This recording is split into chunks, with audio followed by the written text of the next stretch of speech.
तो 9/11 की 20वीं बरसी है आज। इस मौके पर श्रद्धांजलि भी दी जा रही है, लेकिन कई सवाल जो आज एक बार फिर से खड़े हो गए हैं और इसी को लेकर हमारे साथ आज कई संवाददाता, हमारे खास मेहमान भी जुड़ेंगे, हमारे कई संवाददाता भी जुड़ेंगे। सबसे पहले मैं आपको बता दूं कि हमारे साथ ललित के झा अमेरिका में पीटीआई के प्रमुख संवाददाता हैं, हमारे साथ जुड़ रहे हैं, और साथ ही विदेश मामलों के जानकार कमर आगा सर भी हमारे साथ हैं। आप दोनों का एक बहुत स्वागत है एबीपी न्यूज पर।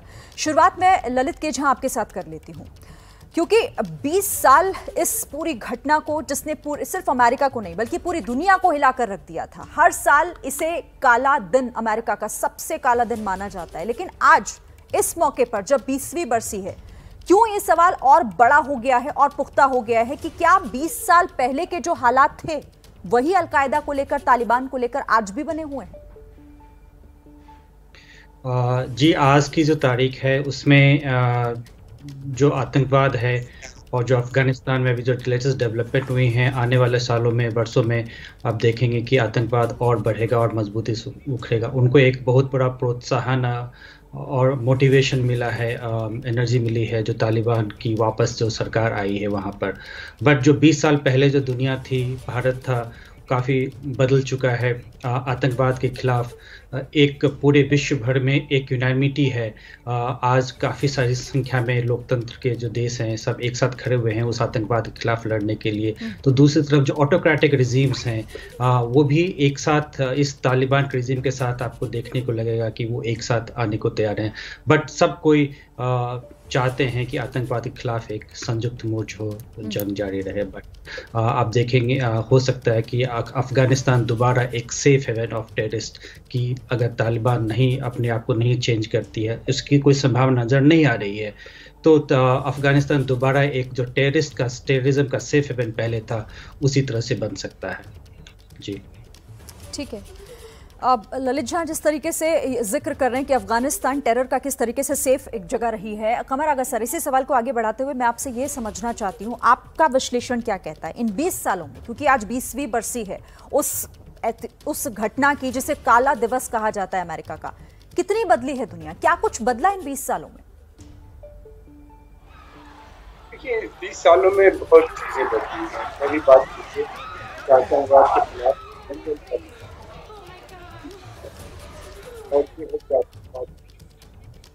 आतंकवाद के चलते हुए कई मुल्क भी तबाह हो गए। हमने देखा अफगानिस्तान हो, इराक हो, यमन हो, और फिर इसके अलावा फिर अल्जीरिया का कुछ पार्ट है उस तरफ, नॉर्थ अफ्रीका में अगर आप देखें जिस तरीके से आतंकवाद बढ़ा, तो उसके अंदर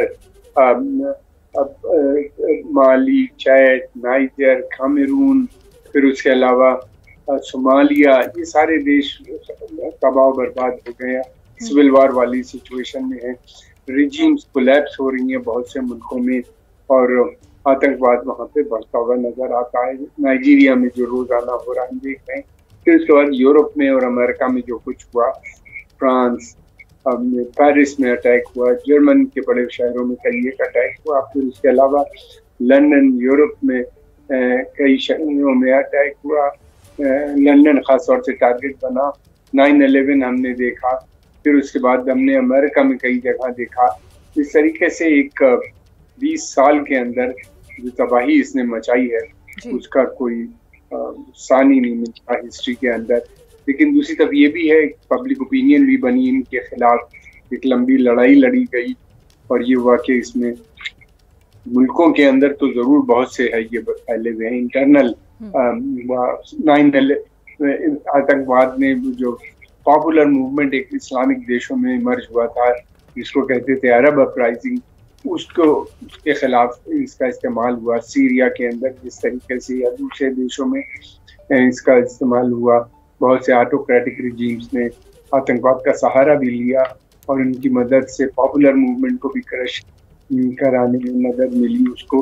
तो इसके अलग अलग आपको पहलू नजर आते हैं। लेकिन ये है कि खिलाफत बनी इराक के अंदर,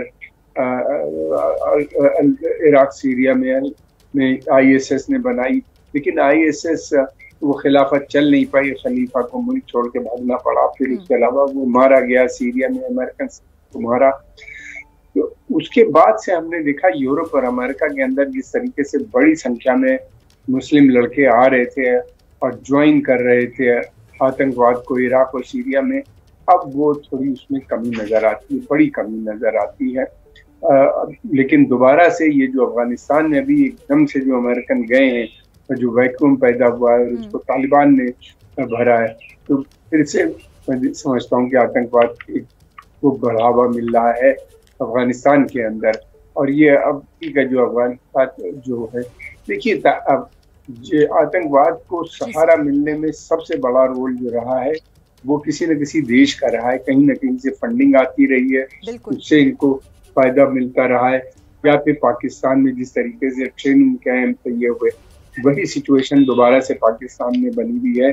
ट्रेनिंग कैंप्स भी चल रहे हैं वहाँ पे बहुत से देशों के, और फिर उसके अलावा ये वहाँ पे आतंक को बढ़ाया जा रहा है। तालिबान में आए हैं, तालिबान में कोई चेंज नजर नहीं आता, वही लोग हैं जो पहले सत्ता में थे।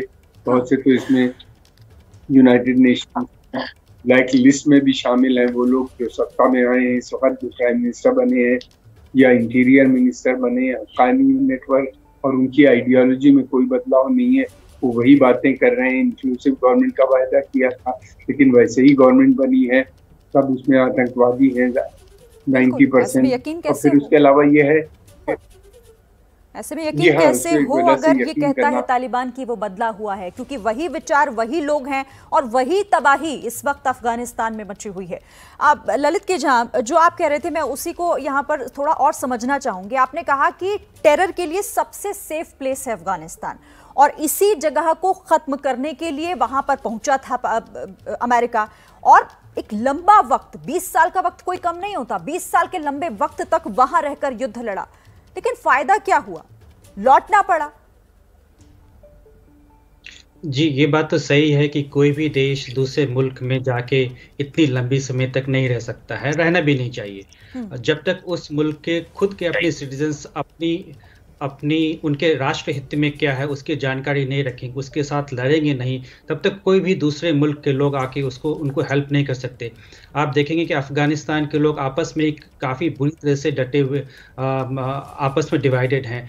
जिस कंट्री के आर्मी को बनाने के लिए 20 साल तक यूएस ने कितनी मशक्क़त की, वर्ल्ड की पूरी कम्युनिटी ने मशक्क़त को ट्रेनिंग देने के लिए एक डेमोक्रेटिक लीडर्स को बिल्डअप करने की कोशिश की, वो लीडरशिप अचानक से भाग जाता है। अब उस कंट्री के अपने ही लोग अपने ही दुश्मनों के खिलाफ, उनके जो आतंकवादी उसके खिलाफ लड़ने को तैयार नहीं है, तो पूरी दुनिया के लोग कितनी भी मेहनत कर लें सक्सेसफुल नहीं हो सकते। तो 9/11 को हुए 20 साल हो चुके हैं, और इन 20 सालों में क्या क्या बदला, क्या कुछ हुआ, और ऐसे कई सवाल जो अभी भी जस के तस बने हुए हैं। इसी को लेकर आज एबीपी न्यूज पर दिन भर आप अंतर्राष्ट्रीय सुरक्षा सम्मेलन देखेंगे। अलग अलग समय पर हमारे साथ कई खास मेहमान होंगे जिन पर हम इन्हीं सवालों के साथ जिनसे चर्चा करेंगे। अभी भी मेरे साथ खास मेहमान ललित केजा और कमर आगा सर बने हुए हैं। कमर आगा सर, ब्रेक से पहले जो सवाल मैंने आपसे पूछा था उसी का जवाब मैं चाहूंगी। मतलब क्या लेकर लौटा अमेरिका अफगानिस्तान से? अमेरिका को सामने दो चीजें आई। एक तो उसको जो उपलब्धि मिली, उसने अलकायदा को मदद दी। बाद में अलकायदा टूट गई और आईएसएस बन गई। अलकायदा के टूटने से, कमजोर होने से जो आतंकवाद यूरोप अमेरिका में जा रहा था वो जाना बंद हो गया, और आईएसएस जो बनी अलकायदा से अलग होके जो बनाई, उसका जो है कि वो अरब देशों के अंदर या मुस्लिम देशों के अंदर जो प्रो अमेरिकन या pro French government north Africa वगैरह में जो है या साहेल रीजन में है, उनके खिलाफ ये लड़ाई लड़ रहे हैं। इस्लामिक देशों में ज्यादा कंसंट्रेशन है अलकायदा का जैसे। और दूसरी एक चीज अमेरिका की ये समझ में आ गया कि जंग के माध्यम से वो अपने जो उसके उसूल हैं या जो उसके ऑब्जेक्टिव्स हैं, हित हैं, वो पूरे नहीं हो सकते। न इराक में उसके कोई ऑब्जेक्टिव पूरा हुआ, न उनको अफगानिस्तान में कोई बड़ी उपलब्धि मिली। जिन लोगों से लड़ रहे थे तालिबान से, बाद में उन्हीं के साथ उनको डील करना पड़ा। अब इराक के अंदर उनको भी इसी तरह के दो चार हालों का सामना करना पड़ रहा है। इराक के अंदर भी जो हुकूमत बनी बाद में वो प्रो अमेरिकन नहीं है बल्कि ईरान का। हम समझते हैं कि सबसे ज्यादा का फायदा हुआ है इस वॉर ऑन टेरर में तो ईरान एक बड़ी शक्ति के रूप में इमर्ज किया गया, वो बहुत पावरफुल हो गया है। इराक में उसका बहुत इन्फ्लुएंस है, सीरिया में इन्फ्लुएंस है, फिर यमन में भी काफी बड़ा इन्फ्लुएंस नजर आता है, और अब अफगानिस्तान के अंदर भी उसका एक बड़ा इन्फ्लुएंस बढ़ता हुआ नजर आता है। तो अमेरिका को ये बात समझ में आ गई। और अफगानिस्तान में क्या लौटा? तालिबान की सरकार वहां पर बन रही है। ललित के सर, आपको क्या लग रहा है कि मतलब आज इस मौजूदा परिस्थिति में 20 साल की जंग, हम लगातार इसका जिक्र कर रहे हैं, लेकिन अमेरिका खड़ा कहां है आज? अमेरिका आज काफी कुछ छोड़ के आया है। बुश को और अपने अमेरिका को भी आज अनसिक्योर और पहले से काफी अनसिक्योर करके आ चुका है। अमेरिकी की जो प्रशासन है, उनका ये मानना है कि ये नेशनल सिक्योरिटी एक रिलेटिव चीज़ है। अब उनका मेन जो नेशनल सिक्योरिटी थ्रेट है वो चाइना के साथ है। वो अपनी सारी रिसोर्सेज को एक साथ रख के चाइना का जो चैलेंज है उसको टारगेट करना चाहते हैं। जी ठीक है, शुक्रिया सर। मेरे पास वक्त इतना ही था। आप दोनों हमारे साथ जुड़े इस पर बात करने के लिए कि आखिर 20 साल का वक्त तो बीत गया, लेकिन 20 साल बाद अमेरिका कहाँ है और आतंकवाद पूरी दुनिया में किस तरह पांव पसार रहा है। बहुत शुक्रिया आप दोनों का हमारे साथ जुड़ने के लिए और इस बातचीत के लिए। लेकिन फिर से यहाँ पर याद दिला दें आपको कि आज दिन भर अंतर्राष्ट्रीय सुरक्षा सम्मेलन एबीपी न्यूज पर जारी है। खास मेहमान दिन भर हमारे साथ होंगे इन्हीं सवालों पर चर्चा करने।